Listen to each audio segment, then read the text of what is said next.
Salam, salam, outsider. Le débrief commence maintenant.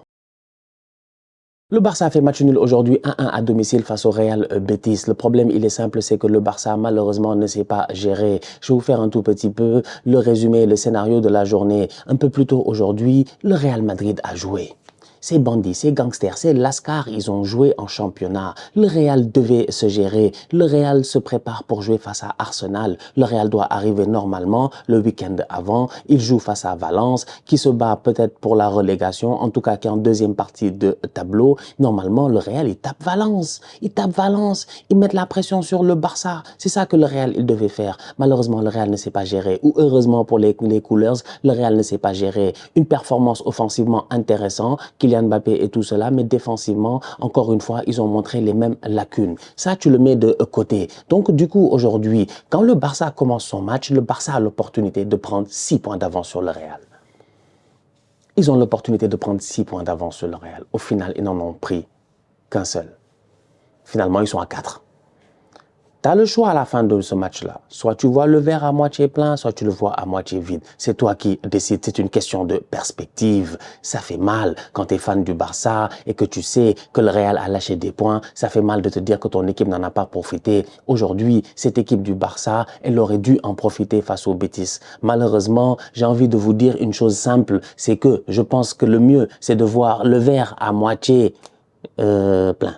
À moitié plein. Il est à moitié plein. Il faut être optimiste plutôt que pessimiste. Pourquoi je dis cela? Tout simplement parce que le Barça avait ce match en retard. Ce match en retard qui a posé des problèmes dans le calendrier. Le Barça a joué. Ils sont revenus de trêve internationale plus tôt que tout le monde. Ils ont joué le jeudi. J'ai jamais vu. Le jeudi même, d'habitude, il y a des matchs de trêve internationale. De temps en temps, tu vois. Donc c'est pour dire à quel point personne ne revient de trêve internationale pour jouer un jeudi. Tu joues d'habitude peut-être le vendredi ou le samedi. Le Barça a dû jouer le jeudi. Ils ont joué après, je pense, le dimanche. Et ils ont rejoué le mercredi. Ils ont enchaîné 3 matchs importants en même pas 6 jours. Les boys sont fatigués, les boys sont émoussés, les boys sont un tout petit peu à court d'idées. Pour moi, c'est ça qui justifie aujourd'hui le match nul 1-1 face au Betis Séville. Parce que concrètement parlant, cette équipe du Barça avait bien commencé le match. Elle avait bien commencé son match. Elle était intéressante en début de rencontre. Franchement, encore une fois, on l'a vu. Des boys qui sont pertinents. Un Lamine Yamal, on peut parler jusqu'à demain. C'est lui, c'est Lamine Yamal. C'est lui le jeu. C'est lui qui crée. C'est lui le danger. C'est lui qui prend le ballon. C'est lui qui fatigue les gens. Toutes les occasions, la plupart des occasions dangereuses du Barça partent d'une étincelle de Lamine Yamal. C'est lui le silex. C'est le silex. Lamine Yamal, c'est le silex. Ah ouais. Pas mal celle-là, c'est une punchline préhistorique. Punchline préhistorique, c'est le silex. Tu fais tac, tac, tac, tac, comme ça, là, il y a le feu qui sort, c'est l'étincelle. C'est Lamine Yamal. Mais aujourd'hui, le but, passe décisif de Ferran Torres et tout cela, mais c'est qui? C'est Yamal, c'est toujours lui, c'est lui, il a les comptes favorables. En plus, je comprends pas ce bug-là, il a toujours les comptes favorables, cet enfant-là. Tout le temps, le ballon lui retombe, lui, il est comme un chat, il tombe toujours sur ses pattes. Donc du coup, ça en fait un boy qui est sur le côté, qui crée du danger, qui déstabilise l'adversaire. C'est un catalyseur offensif, on peut compter sur lui. C'est la raison pour laquelle il enchaîne tous les matchs. Il joue encore une fois 90 minutes aujourd'hui. Donc du coup, à un moment donné, l'enfant, tu sens de temps en temps qu'il est fatigué, qu'il fait des gestes, qu'il force un peu, qu'il aurait pu simplifier la chose et tout. Mais Hansi Flick n'a pas trop de choix. Parce qu'en ce moment, qu'on le veuille ou non, le meilleur joueur offensivement, le boy le plus dangereux, même si Rafinha claque ses buts, comme je dis, le boy qui crée l'étincelle, c'est Lamine Yamal. Donc Yamal est sur le terrain, il crée ces étincelles-là. En première mi-temps, le Barça joue relativement bien. Belle passe décisive de Ferran Torres qui se gère. Franchement, je devrais même dire Ferran ex-Torres qui, encore une fois, cette saison est en train de nous montrer à quel point il est pertinent. Le Barça avait besoin de ça dans cette deuxième partie de saison, à ce moment-ci de la saison, même dans les 100 derniers mètres, parce que c'est terminé. Moi, je suis là depuis le mois de septembre, août même. Je suis fatigué. Ils sont fatigués. On est fatigués. C'est terminé, il reste 100 mètres là. Il reste 100 mètres. Dani Olmo est blessé. T'as personne pour aller derrière l'attaquant. Mais t'as un boy qui est sur le banc, qui se gère. Il y en a un autre qui ne se gère pas, c'est Ansu Fati. Malheureusement, c'est compliqué, j'imagine, c'est pour cela qu'il ne joue pas. Peut-être parce que le coach estime qu'il n'a pas de niveau et qu'il n'arrive pas à s'en sortir et à vraiment être... voilà, parce que les boys aussi, ils doivent montrer des choses à l'entraînement, tu vois. Donc aujourd'hui, tu ne peux pas compter sur Ansu Fati depuis le début de la saison. Lewandowski, de temps en temps, il faut le ménager et tout ça. Dani Olmo a été un très bon soldat derrière l'attaquant. Je suis désolé, qui aurait cru, franchement, même pas lustre cru, que ce tocard de Ferran serait un des joueurs les plus importants en cette deuxième partie de saison et même en cette fin de saison. Il est passé d'un joueur sur le banc à un joueur presque titulaire et aujourd'hui, t'en as besoin de temps en temps. Donc Ferran joue des matchs importants, Atlético Madrid, Copa del Rey, tu comptes sur lui, il rentre, il claque son but, il te qualifie. Aujourd'hui, il arrive, passe décisive. À chaque match, Ferran nous montre, mais à chaque match, il pose une thèse. C'est une légende de l'université du tocarisme. À chaque match, il fait thèse. Il a tout fait. Il a fait thèse, il a fait antithèse. Là, maintenant, on est arrivé à la fin, c'est la synthèse. Ferran Torres. Ce gangster.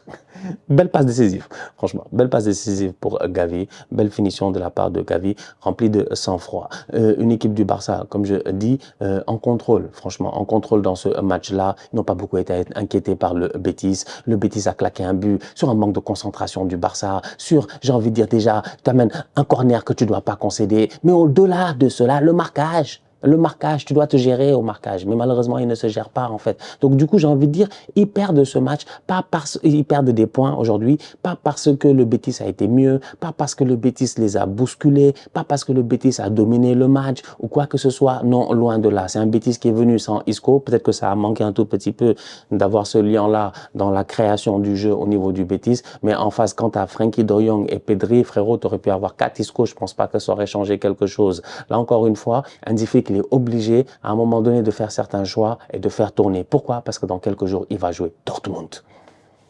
Et on connaît Dortmund. C'est compliqué. Donc tu joues le match face au Betis, tu dois claquer un deuxième but, tu fais des changements, tu sors Frenkie. Parce que Frenkie est revenu de trêve, il a joué quelques minutes, une mi-temps, il s'est blessé, il a dû sortir, il est revenu, tu gères un tout petit peu Frenkie de Jong parce que tu en as besoin face à une équipe de Dortmund qui a des joueurs qui vont vite en contre, qui a un Guirassy qui peut jouer pivot, tu as Adeyemi, tu as Beno Gittens, tu as des boys, ça va aller à 2000 à l'heure, tu vois. Ben, face à une équipe qui est comme ça, tu as besoin de garder le ballon, d'avoir la possession, de ne pas avoir beaucoup de turnover, de ne pas perdre beaucoup de balles et tout. Donc ton Frenkie et ton Pedri sont importants. Ton Frenkie et ton Pedri, ils ont enchaîné beaucoup de minutes, surtout Pedri, il est obligé de sortir et de faire quelques changements. C'est pour cela que je dis que tu as le choix. Soit tu arrives, t'es vénère et tu vois le verre à moitié vide et tu es comme, ouais, pourquoi il n'y a pas d'eau? Mais en réalité, il est à moitié plein, donc sincèrement, il y a de l'eau. Un point de prix face au Betis aujourd'hui, pour un Barça qui a enchaîné 4 matchs en même pas 10 jours, je pense que c'est top. Je pense que c'est un très bon résultat qui est pris par cette équipe du Barça-là, d'autant plus que sur un malentendu, il gagne peut-être le match. Top rentrée de la part de Fermin Lopez. Il frappe le ballon, il y a un boy, il vient contrer en faisant un tacle de fou dans la surface devant le gardien, il y a peut-être but là-bas. En fin de rencontre, tu as un super ballon de Koubarsi ou de Araujo, je ne sais pas c'est qui, mais qui donne une transversale, mais le long ballon là-bas, comment il s'appelle, Rafinha. La passe en une intention, première intention de Rafinha est magnifique, mais la balle, elle traverse toute la surface. Il n'y a personne qui la touche, à part, je pense, un défenseur du Betis qui réussit à mettre un peu plus de vélocité sur la balle pour empêcher Fermin Lopez de venir et de glisser sur le ballon, tu vois. Mais sinon, mis à part ça, j'ai envie de dire que sur un petit malentendu, aujourd'hui, ils peuvent peut-être gagner ce match-là. Mais, à un moment donné, la voiture doit aller au garage, faire la vidange. Là, ils ont dépensé trop de kilométrage là, durant les 10 derniers jours. Ils sont fatigués, ils doivent se reposer. Ils ont un match important, il faut que les idées reviennent. Moi, c'est sur ça que je base un tout petit peu aujourd'hui. J'ai envie de dire ce match, cette contre-performance du Barça face au Betis, mais globalement parlant quand même, ils sont à saluer. Une bonne performance. Baldé doit se gérer un tout petit peu, éviter quelques petites erreurs et tout. Bon, de temps en temps, quand il se projette, il est super pertinent, mais défensivement, ça peut faire des erreurs qui peuvent se payer cash. Robert Lewandowski a fait un match assez compliqué. J'ai pas compris, en fait. C'est que Robert, des fois, il est là, des fois, il est pas là. Le highlight de son match, est-ce que c'est pas quand il a essayé de faire une reprise de volée à un moment donné, centre reprise de volée? Je sais pas, je cherche en fait. Mais Robert, de temps en temps, il fait des matchs, c'est compliqué, il est transparent, alors qu'aujourd'hui, peut-être que demi-action, but de Robert Lewandowski, tu t'en sors de 1 et tu as gagné. Donc voilà. Ouais, c'est ça. Bonne rentrée de Gérard Martin aussi. Il a été pertinent dans sa rentrée. Très bon match de la part de Jules Koundé aussi, franchement. Lui, c'est en première mi-temps, il a une occasion, mais il doit marquer. Ou en deuxième, c'est en première. En deuxième. Il doit marquer. Koundé doit marquer en fait, c'est très bien joué de sa part, il se projette bien, ça marche bien, franchement. Les courses, il fait beaucoup d'efforts, Jules Koundé. Des fois, il fait des efforts, les gars ne le calculent pas. C'est dommage, il est obligé de revenir et tout. Donc, c'est ce rôle de piston là sur le côté, c'est pas très facile, tu vois, ce rôle de l'atelier, parce que tu fournis énormément d'efforts. Des fois, ça peut être ingrat, mais de temps en temps, quand tu as des joueurs comme Lamine Yamal, quand tu as des coéquipiers qui sont si talentueux que ça, quand tu fais l'effort, ben, tu reçois un bon ballon. Et ça fait 2-3 matchs, ou même plusieurs matchs en fait, même d'ailleurs. Mais c'est juste de mémoire comme ça fait 2-3 matchs où Koundé, je le vois et je me dis, mais il doit claquer un but parce que souvent les gars le mettent dans les bonnes conditions parce qu'il a fait la bonne course. Donc voilà, globalement parlant, match nul du Barça 1-1. Ils peuvent avoir des regrets, mais d'un autre côté, je pense qu'il n'y a pas de regrets à avoir. C'est le Real Madrid qui peut souffler parce qu'il y a une différence entre 6 points et 4 points. Le championnat n'est pas encore terminé.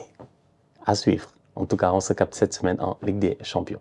La famille, on se capte très bientôt pour une nouvelle vidéo. D'ici là, on continue à liker, on continue à partager. On s'abonne, on s'abonne, on s'abonne. On est ensemble, on reste en santé. C'est toujours le plus important. Tous outsiders.